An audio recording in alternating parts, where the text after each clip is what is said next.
Hello bachcho, let's see this question. The question says if magnitude of z2 plus I z1 is equal to magnitude of z1 plus magnitude of z2 and magnitude of z1 is equal to 3 and magnitude of z2 is equal to 4, if affix of a, b, c are z1, z2, z2 minus I z1 divided by 1 minus I respectively, then find the area of triangle ABC। तो सबसे पहले देखते हैं इस question में हम क्या क्या की कॉन्सेप्ट यूज कर सकते हैं एंड उसके बेसिस पे इस क्वेश्चन को कैसे सॉल्व करेंगे।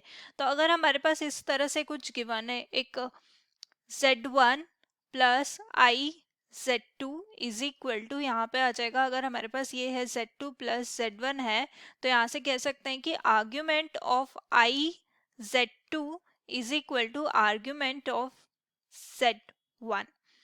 ऑल्सो अगर इस तरह का कुछ स्टेटमेंट गिवन है तो यहां से हम निकाल सकते हैं argument of z2 minus argument of z1 जो है हमारे पास क्या हो जाएगा पाई बाई 2। ऑल्सो हमें पता है पाइथागोरस थ्योरम अगर हम अप्लाई करते हैं तो लेट्स से ये ए बी और ये सी है, ये थीटा एंगल है, यानी कि ए सी स्क्वायर हमारे पास क्या हो जाएगा, अगर ये बी जो है वो 90 डिग्री है तो A B square plus B C square. अब देखो इस क्वेश्चन को सॉल्व करेंगे हम सबसे पहले। तो यहाँ पे हमारे पास गिवन है that is z2 plus i z1 is equal to magnitude of z1 plus magnitude of z2। अब देखो हमारे की कॉन्सेप्ट से हम यहाँ पे इसको लिख सकते हैं, this implies argument of iota z1 is equal to argument of z2। अब यहाँ से फर्दर इसको सिंप्लीफाई कर लेंगे तो आ जाएगा argument of z2 minus argument of z1 is equal to pi by 2। अब देखो सबसे पहले एक डायग्राम ड्रॉ करते हैं। सो ये हमने ले लिया y एक्सिस, ये x एक्सिस। लेट्स से हमारे पास z1 जो है यहाँ पे है और z2 यहाँ पे है, तो ये एक हमने ड्रॉ कर लिया।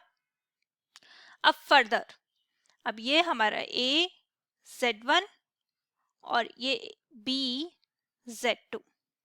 अब यहाँ से देखो according to the argument of z2 minus z1, यानी कि इसका जब अगर सेंटर के साथ अगर हम एंगल लेंगे तो वो क्या आएगा 90 डिग्री। अगर ये 90 डिग्री आएगा और सेंटर के साथ डिस्टेंस, यानी कि यहाँ पे मैग्नीट्यूड ऑफ z1 जो है हमें 3 गिवन है और मैग्नीट्यूड ऑफ z2 हमें 4 गिवन है, यानी कि ये 3 है ये 4 है। तो ये यहाँ से हम ए बी निकाल सकते हैं, तो A B square is equal to O B square plus O A square, यानी कि 4 square plus 3 square that is 16 plus 9। तो A B square is equal to हमारे पास आ जाएगा 25, यानी कि ए बी की वैल्यू अगर हम फाइंड आउट करें तो एक डिस्टेंस है तो वो हो जाएगी 5। तो यहाँ से अगर ये वाली डिस्टेंस हमारी 5 हो गई है। अब देखो फर्दर हमें c एक वैल्यू लेनी है। c कहाँ पे लेना है, पहले सबसे पहले क्या करते हैं, c जो है वो z3, यानी कि ये जो वैल्यू है इसको z3 की अज्यूम कर लेते हैं। Late z3 is equal to जो हमारे पास गिवन है वो अज्यूम कर लेते हैं z2 minus i z1, z2 minus i z1 divided by 1 minus I. Further इसको सिंप्लीफाई कर लेते हैं z3 और ये इधर ले जाते हैं 1 minus i is equal to z2 minus i z1। Further इसको सिंप्लीफाई करेंगे तो आ जाएगा z3 minus i z3 is equal to z2 minus i z1। अब फर्दर हम इस आई z1 को इधर ले आते हैं तो ये हो जाएगा आई z1 माइनस आई z3 और ये हमारे पास z2 minus z3, z2 minus z3। आई कॉमन ले लेते हैं यहाँ से, तो आई कॉमन लेंगे तो आ जाएगा ये z1 minus z3 is equal to z2 minus z3। अगर ये इक्वल है तो अगर इनका मैग्नीट्यूड लेंगे तो मैग्नीट्यूड ऑफ, यहाँ से अगर मैग्नीट्यूड लेते हैं i z1 minus z3 is equal to magnitude of z2 minus z3, यानी कि अगेन यहाँ से z1 minus z3 is equal to magnitude of z2 minus z3, यानी कि z1 से z3 की और z2 से z3 की जो डिस्टेंस है वो इक्वल है। तो z1 से z3 की डिस्टेंस और z2 से z3 की डिस्टेंस जो है हमारे पास AC एंड BC होगी, तो AC is equal to BC। Also यहाँ पे एंगल ACB जो है वो 90 डिग्री हो जाएगा। जस्ट बिकॉज यहाँ पे iota z1 minus z3 is equal to z2 minus z3 given है। अब देखो यहाँ पे अगर c पॉइंट अगर हम लेना चाहें तो लेट अस अज्यूम दैट हम c पॉइंट यहाँ पे ले लेते हैं। सो ये c पॉइंट है। अब यहाँ से यहाँ पे और यहाँ से यहाँ पे ये भी परपेंडिकुलर होगा, और लेट्स से ये z3 पॉइंट है। अब हमें क्या करना है, अब हमें ए बी की वैल्यू निकालनी है। ए बी की वैल्यू हमें ऑलरेडी निकाल चुके हैं, अब हमें बी सी की वैल्यू निकालनी है एंड ए सी की वैल्यू निकालनी है। तो B C is equal to A C, ये तो हमने प्रूफ कर ही दिया है, और ए बी की वैल्यू हमें पता है, A B is equal to 5।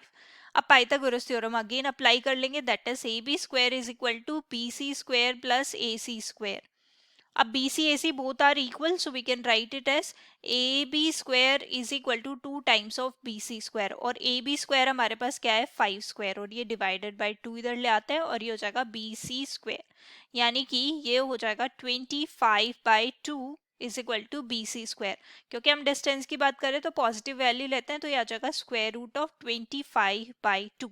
अब ये जो BC की वैल्यू है वही AC की वैल्यू होगी, तो यहां से वैल्यू लिख लेते हैं, AC is equal to BC is equal to square root of 25/2। अब देखो यहाँ पे हमें क्या निकालना है, एरिया ऑफ ट्राइंगल ABC। अब ये क्योंकि हमारे पास एक राइट एंगल है, तो ये क्या हो जाएगा half into base into height, so AC into BC। अब AC and BC both are equal, so we can put the value that is 25/2 into square root of 25/2।